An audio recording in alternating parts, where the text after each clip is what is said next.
Pada kesempatan yang penuh dengan kebahagiaan ini kita akan berbincang-bincang, bercengkrama, berdiskusi, berkomunikasi, berinteraksi dengan panjenengan semua dengan tema adat, adab dan adat para habib terhadap para kiai sepuh khususnya.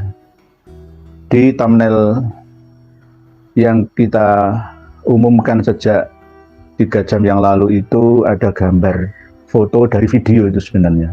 Saya melihat video utuhnya, yakni ketika beliau yang saya muliakan, Kiai Haji Miftahul Akhyar, dipegang mustokonya atau kepalanya oleh seorang habib yang saya juga kenal.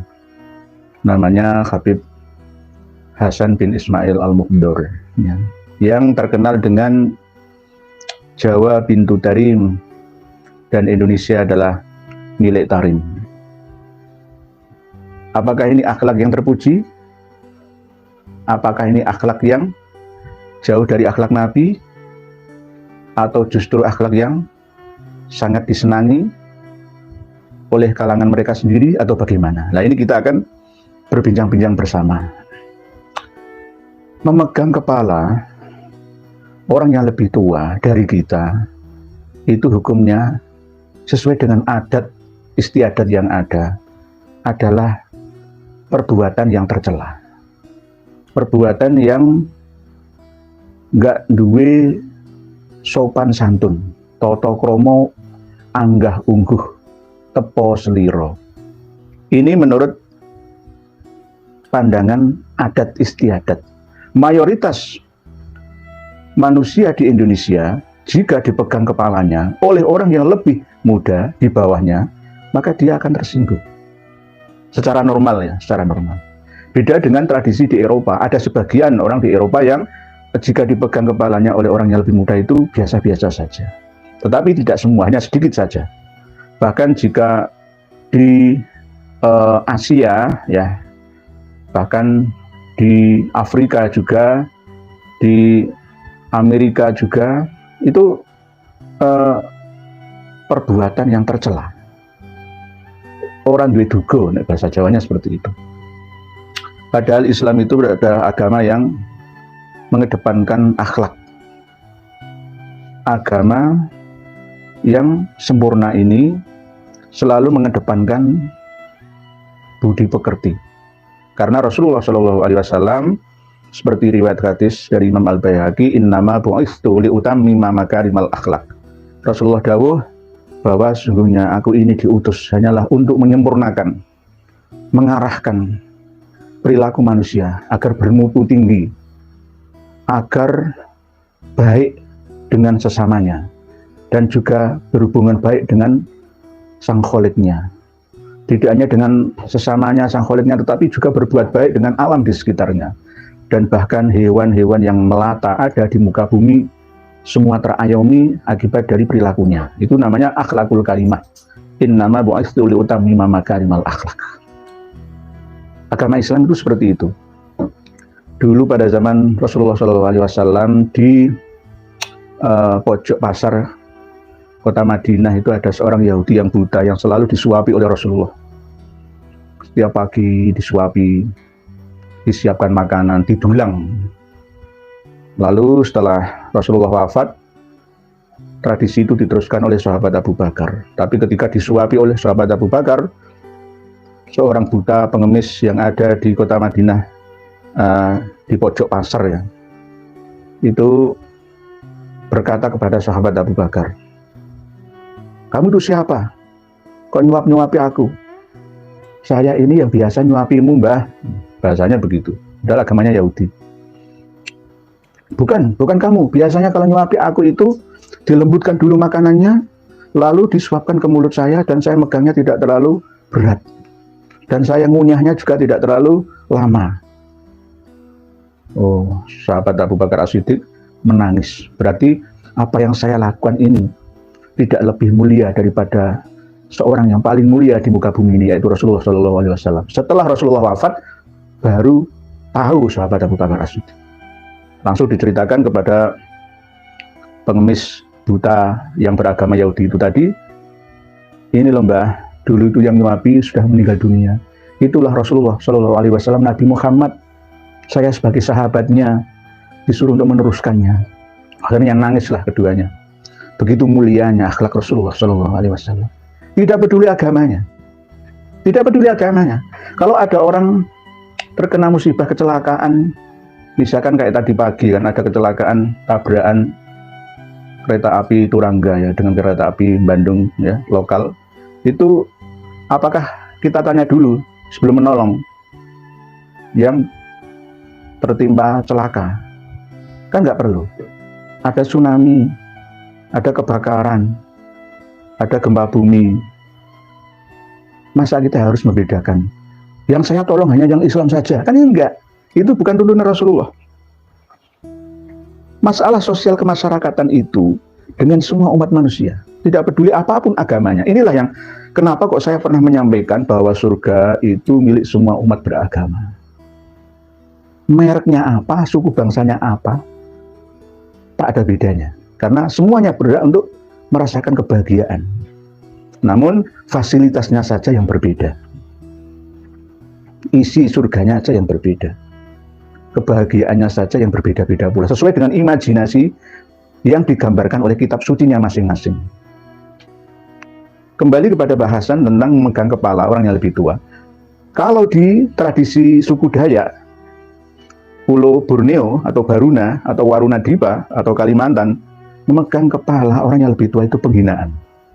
Sama seperti mencuri pandang, mencuri dengar, nginceng rumah orang. Nginceng itu bahasa Indonesianya adalah melihat secara sembunyi-sembunyi, mengincar. Ya, itu salah satu sifat yang kurang beretika, bahkan tidak beretika. Lah kalau di Jawa, di Melayu ya sama saja. Lah ini karena yang melakukan adalah orang yang wong orang Jawa, bahasanya begitu. Maka ya begitu itu akhlak yang katanya orang yang paling mulia, yang mengatakan bahwa Jawa ini anaknya Tarim dan Indonesia adalah milik Tarim. Menganggap Syekhuna Kiai Haji Miftahul Akhyar itu seperti anak kecil di bawahnya. Kepala dipegang gini, dicium. Itu kalau anaknya itu nggak apa-apa. Dari Kiai Miftahul Akhyar itu wong sepuh ya. Bahkan selain ketua MUI juga sekarang ketua Roisam PBNU ya. Piye to ki? Kok bisa begini? Nah ini berarti ada apanya, pasti ada apa-apanya. Apa-apanya di mana? Kemungkinan itu adalah bagian daripada cara untuk menundukkan orang lain dengan teknik hipnoterapi, dengan dimulai dari menanamkan sugesti. Sugestinya apa? Kepercayaan objek yang sudah terbangun lama supaya bangkit kembali. Apa sugestinya? Saya keturunan Nabi, saya cucu Nabi. Berarti objek kena. Kiai Haji Miftahul Akhyar percaya bahwa yang megang kepalanya, yang mau megang kepala itu cucu Nabi, maka ridho saja, rela saja, diserahkanlah kepalanya, dipegang oleh Habib yang lebih muda, orang duit dugo. Itu kalau saya, ya saya darah muda ya, saya kuambil kepalanya. Itu kalau saya, mohon maaf, saya kalau masalahnya saya orang penyabar, tapi kalau masalah kehormatan, nggak bisa itu ditawar bagi saya. Saya umatnya Rasulullah SAW yang jauh dari karakter mulia beliau. Seandainya dihina seperti itu, ganti saya kaplok kepalanya. Seandainya saya berada di posisi Kiai Haji Miftahul Akhyar. Nah karena Kiai Haji Miftahul Akhyar ada orang yang sangat-sangat penyabar ya. Ya karena tersugesti itu tadi, awalnya itu tadi. Sugesti cucu Nabi. Yang diulang-ulang secara terus-menerus masif, tak berhenti. Ya, selalu digaungkan oleh semua Habib, baik yang muda sampai yang tua, di sana sini. Yang akhirnya jadinya ya kayak gini ini, jadinya. Sekelas seorang kiai sepuh aja dihinakan, apalagi saya itu. Apalagi seperti panjenengan, aduh, ya bukan meremehkan ya. Apalagi sekelas kita-kita. Inilah akhlak mereka. Orang akan dinilai kualitas keilmuannya, kualitas tentang amaliyah keagamaannya itu dari situ. Dari hal yang sepele ini. masalah toto kromo, akhlak, sopan santun, anggah ungguh andap asor. Akhlaknya apakah karimah atau madmumah, itu aja. Bedanya itu di situ, simpel aja sebenarnya. Karena Rasulullah SAW diutus adalah untuk menyempurnakan pergaulan manusia agar menjadi pergaulan yang bermutu tinggi, akhlak yang mulia. Innama bu'istu liutammima makarimal akhlak. Saya sangat salut kepada beliau, Hadratus Syekh Kiai Haji Miftahul Akhyar. Begitu sabar. Kalau kena saya, ganti saya kaplok di depan publik, di foto, di video nggak masalah. Itu urusan belakangan. Karena apa? Ini adalah harga diri.